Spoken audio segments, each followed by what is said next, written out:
third favourite with Poor Vortex. Gee, what a night for the Grenfells. Zipping Kai at $7.50. Palawa King at $8.50 from the red. Ethanol Volume at $10 for Tom Daly, and For Shake It Off is at $15. Quite unusual, Nathan Rooney, that T Daly only has one winner so far tonight. Yeah, it's only early though. Yeah. It's only early, and he's got some good chances coming up late in the night. He's got a couple of good chances here. I think Smooth Plane looks awfully hard to beat in the Australian Cup consolation. So we say after race 7 he's only got one winner, but don't be surprised if after race 9 he's got 3. So we know the strength of Team Daly, and he's got a couple of good chances here. Zipping Kite's going to go forward and most probably needs to lead to win, and then Ethanol Volume third up from a bit of a let off, up to the right distance, raced well here in the past. So these are the two trump cards over 600. They ran 1-2 in the Hume Cup in the late part of last year, and they deserve their spot in the Rookie Rebel. They're going to race at either end of the field. They're both a chance. Geez, it's an even race. Even that market that you've gone through from favourite to the 15-1 outsider. It's a pretty condensed market, and I wasn't the only one struggling to price up and find a clear passage in this race, because I think the bookies haven't, and so are the punters by the look of the market moves and how tight the market is. What a night it's been so far. We've had Unreal Speed take out the Fanta Bale Stayers.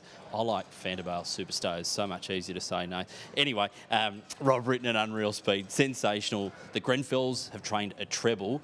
A couple of those winners are Quinella and a trifecta in the previous, and they've got wonderful chances later on. Who's Jace with? They're head of the second of the Group 1s, the Rookie Rebel. He'll be with Jack Smith, no doubt. I'm with Robin Moore. First up is Shake It Off. And Robin, you're in the Meadows office during the week wanting an outside draw. How does box 4 read for you? 4 is probably better than 5, 6 or 7, I suppose. So we're just got to deal with what it is, and we'll just hope for a bit of luck early. Good luck to Robin. Michelle Marlier was stomping. He was good last week despite being beaten. I mean, there's nothing to take away from his performance. How do you read his chances from the yellow?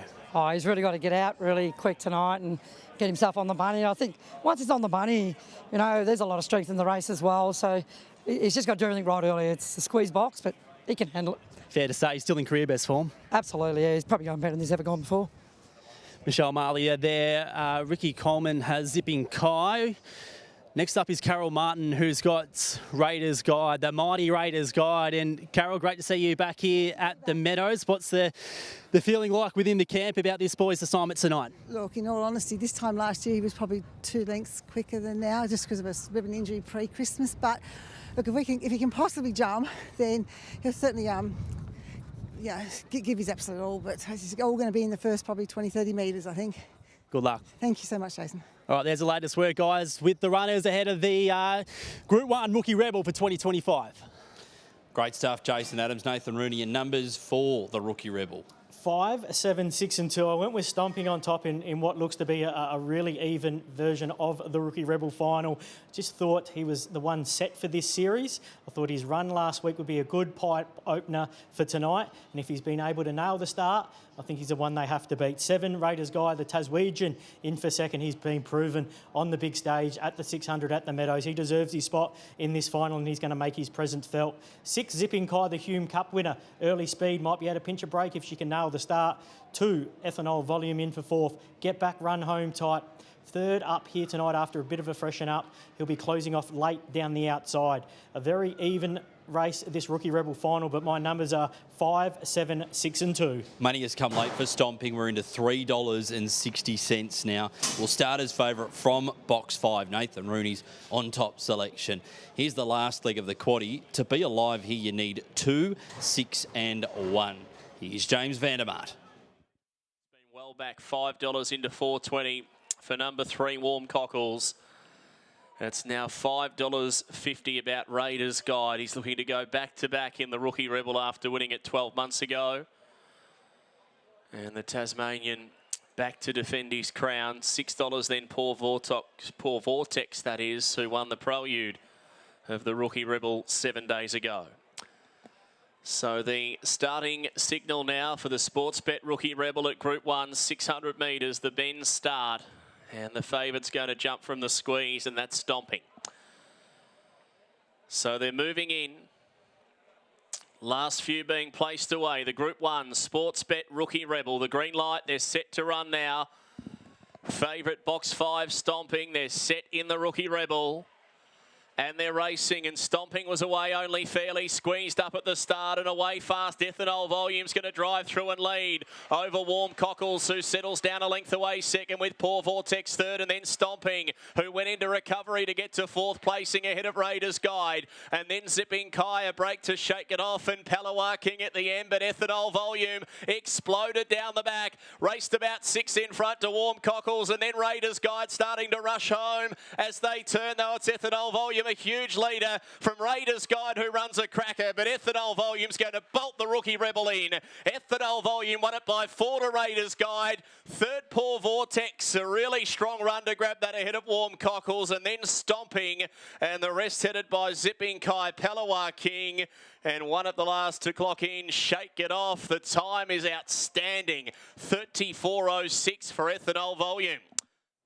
34.06, humming. Ricky Lee Church representing Team Daly. Where did that come from? Is there confidence in the camp that you'd see that performance tonight? A little bit, but you're up against the best dogs tonight, so just hope for the best, like any other race.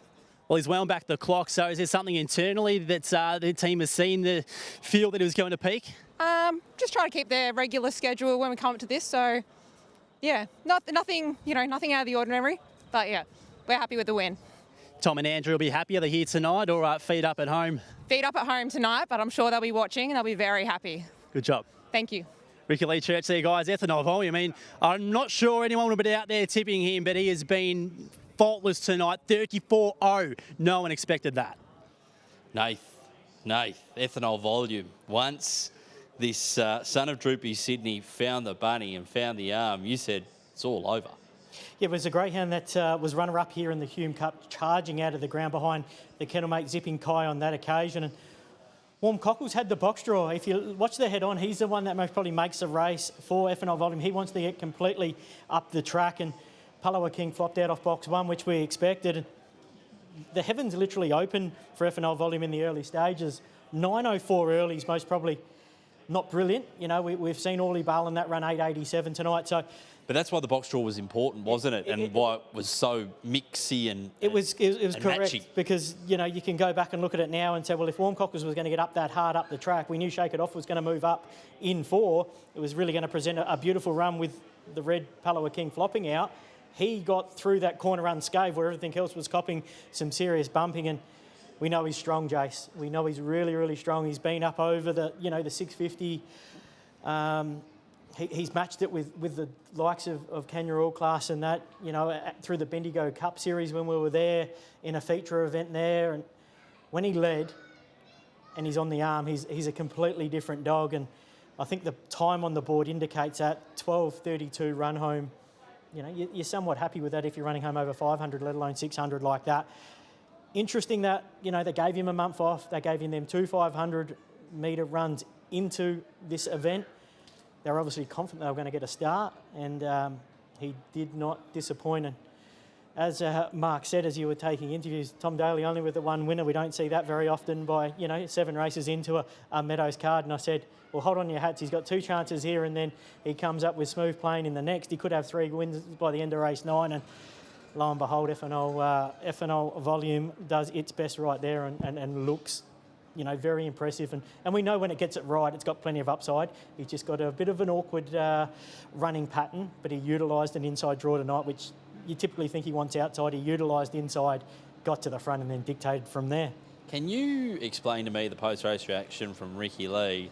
Would have expected a bit more carry-on, but I do guess that good wins and tough times come and go in this game, and they can even themselves out quite quickly. But I don't know if it was expected. There's a wry smile there from Ricky Lee, but I thought we might get a bit more from her. Well, it would have been nice, but I think the luxury for them is, Mark, is that it's quite common to be competitive in these sort of races. So We know the Daly boys and Andrea as well. I mean, Andrea is very emotional. She would have been beside herself if she was handling tonight, but particularly Tom and George. I mean, they are no BS operators. They work hard.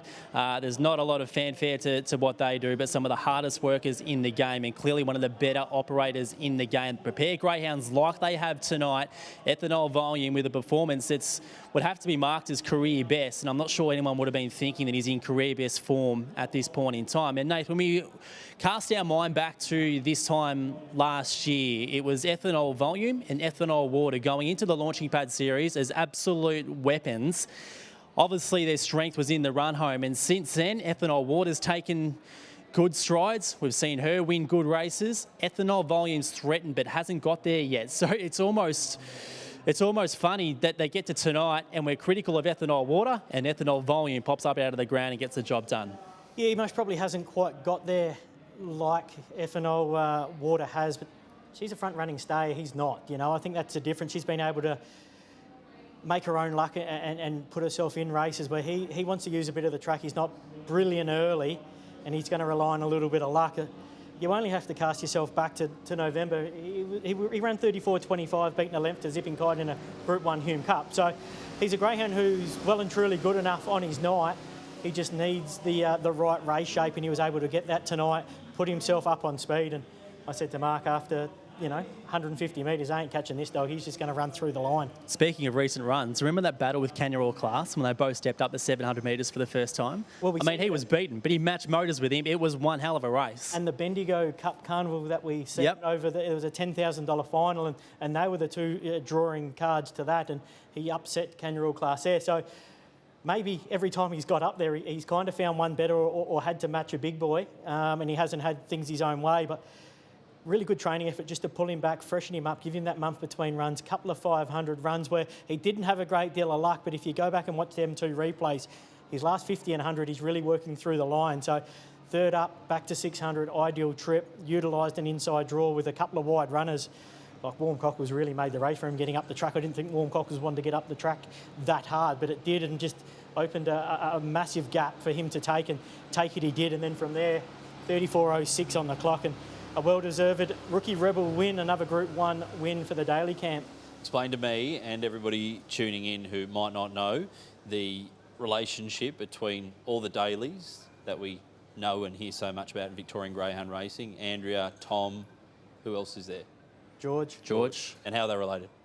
So George and Tom are twin brothers. Yep. They'd have to be identical. That'd be the right label, wouldn't they, Nath? Well, I mean, I've known them for 10 years now. I probably still can't tell the difference. The way I do, Mark, is if Andrea's here at the track, then Tom's here. Because Andrea is married to Tom. And their roles, Nath, you can elaborate on this as well. I mean, George very rarely plays a role from a racing point of view. He's absolutely the brains behind the breeding and rearing. Yeah, he does. He's set up the rearing farm, and that's his pride and joy, and that's what he does. He does the whelping, the rearing, and the education work before they go down to the farm, and that's where Tom and Andrea take over. Corey, Andrea's daughter as well, and then, Ricky Lee does a bit on the farm, but she does a lot of work with George at the rearing farm, so it's a big operation. Joshy Formosa involved in that as well, so it's a family-run operation, plus plenty of workers behind the scenes as well, so it's a big operation. They get it done from birth or breeding right the way through to racing and then rehoming. So a massive operation. Them dogs are there from the day they set up the mating to the day they go and be somebody else's pet on the couch. So they need the success to run such a big operation on a wide scale. So you cannot knock them anytime they have a win, let alone a group win. You mentioned Corey. That's Corey Lee Heinrich, who does a terrific job, a trainer in her own right. Because Andrea's won this race 3 times before, and now it's in Tom's name, but they're all a part of it, obviously. Memories of Electra J, Hawk Alone, and of the great Dinah Double One. The great. I don't know much about Electra J, was it? Do you, Nath? A little bit, not most probably.